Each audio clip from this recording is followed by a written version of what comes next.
여러분, 잘 산다는 게 대체 뭘까요? 어쩌면 그 해답이 잘 죽는 것에 있다고 하면 좀 이상하게 들릴 수도 있겠네요. 오늘 우리가 함께 나눌 이야기는 바로 이 질문에 대한 겁니다. 정말 특별하고 우리 모두에게 꼭 필요한 이야기죠.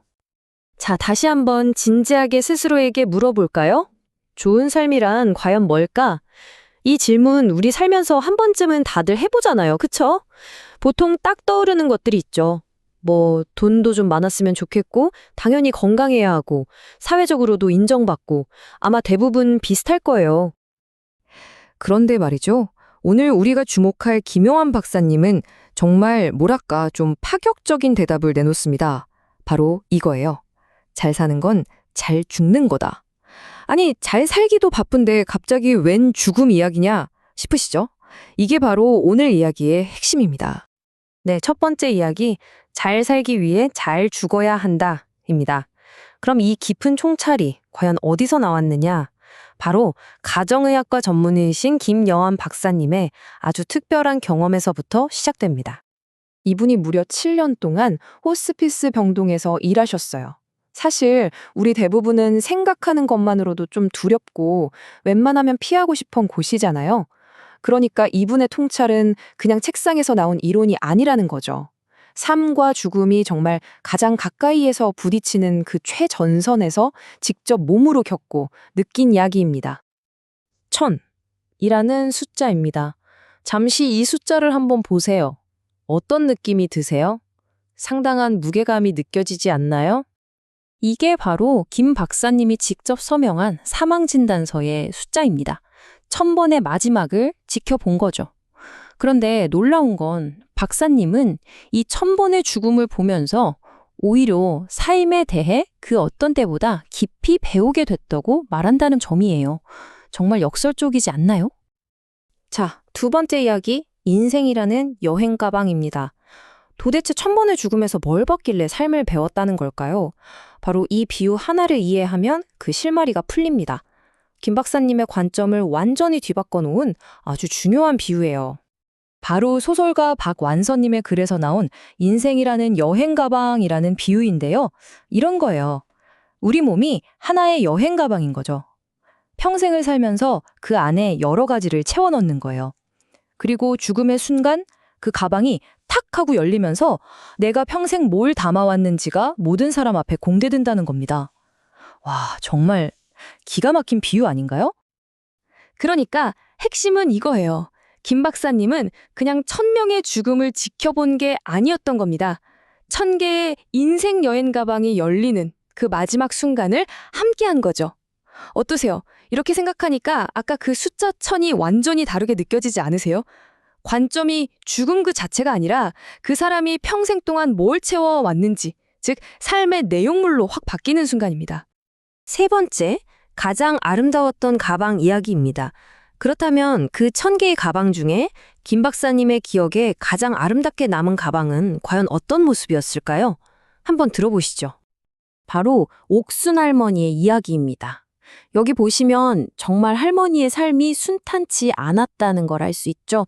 75평생 귀가 들리지 않았고 얼굴뼈에 암까지 진단받으셨어요. 심지어 고아원에서 자라셨고요. 그런데 그런 당신이 평생을 시각장애가 있는 분들을 위해 밥을 짓고 봉사하며 사셨다는 겁니다. 할머니의 평생 친구였던 역시 시각장애인이었던 선희 할머니가 이런 말씀을 하셨대요. 이 언니 음식은 다 맛있었어. 못하는 게 없었지. 이 짧은 한마디에 옥순 할머니의 삶이 그분의 인생 가방에 뭐가 가득 차 있었는지가 고스란히 담겨 있는 것 같지 않나요? 그리고 이게 바로 이 이야기의 클라이막스입니다. 할머니의 마지막 순간, 그 병실에요. 김 박사님이 돌봤던 그 어떤 잘 나가는 전직 대통령이나 유명한 의사, 존경받는 목사님보다도 훨씬 더 많은 사람들이 찾아왔다는 겁니다. 정말 놀랍지 않나요? 바로 이거였어요. 할머니 인생 가방이 열렸을 때 그 안에는 돈이나 명예가 아니라 보석처럼 빛나는 사람들로, 그 관계들로 가득 차 있었던 거죠. 네 번째, 코끼리 전체 보기입니다. 아니, 이렇게 옥순 할머니처럼 멋진 삶을 살 수 있는데 왜 우리 대부분은 뭐가 진짜 중요한지를 자꾸 놓치고 오해하면서 살아가는 걸까요? 김 박사님은 이 이유를 그 유명한 우화, 장님 코끼리 만지기에 빗대어 설명합니다. 우리가 딱 그 장님과 같다는 거예요. 죽음이라는 거대한 코끼리의 전체 모습은 보려고 하지 않고 그냥 다리 하나, 코 하나, 즉 두려움이라는 아주 작은 부분만 만져보고는 아, 죽음은 끔찍한 거야 하고 단정 짓는다는 거죠. 이 표를 보시면 문제가 더 명확해져요. 보세요. 우리는 정말 사소한 것들, 당장 내일 점심 뭐 먹을지, 주말에 뭐 할지, 이런 것들에는 엄청나게 집중하잖아요? 그런데 정작 내 인생에서 가장 중요한 이벤트라고 할 수 있는 죽음에 대해서는 그냥 완전 무관심이에요. 외면해버리는 거죠. 이러니까 코끼리의 전체 모습, 다시 말해 우리 삶의 큰 그림을 볼 기회 자체를 놓쳐버리는 겁니다. 자, 그럼 5번째 이야기로 넘어가서 당신의 마지막 장면 쓰기입니다.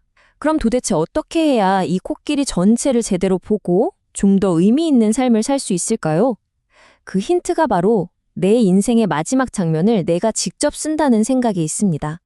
김 박사님은 인생의 끝을 이렇게 3단계로 나눠서 설명해요. 첫째는 삶, 그리고 마지막은 죽음. 그런데 그 사이에 우리가 보통 생각하지 못하는 아주 중요한 단계가 끼어 있다는 겁니다. 바로 2번째 단계죠. 바로 죽어감의 과정입니다. 이게 그냥 죽기 전의 시간이 아니라 내 삶의 의미를 완성할 수 있는 마지막이자 어쩌면 가장 강력한 기회라는 거예요. 생각해보세요. 이 시간 동안 우리는 미처 못했던 화해도 할 수 있고 쑥스러워서 못했던 사랑 표현도 할 수 있고 말 그대로 내 인생이라는 영화의 마지막 장면을 가장 아름답게 연출할 수 있는 그런 골든타임이라는 거죠. 유명한 드라마 작가이신 김남님이 이런 말을 했죠. 많은 영화는 시작이 아니라 마지막 장면의 아름다움 때문에 기억된다. 정말 공감되지 않나요? 우리 인생도 똑같다는 거예요. 마지막 장면을 어떻게 만드느냐에 따라 인생 전체의 의미가 달라질 수 있다는 거죠. 이 말이 정말 머리를 한 대 쿵 하고 치는 것 같았어요. 잃은 죽음은 슬픈 일이지 비극은 아니다. 그걸 비극으로 만드는 건 남겨진 우리 자신이라는 거죠. 어때요?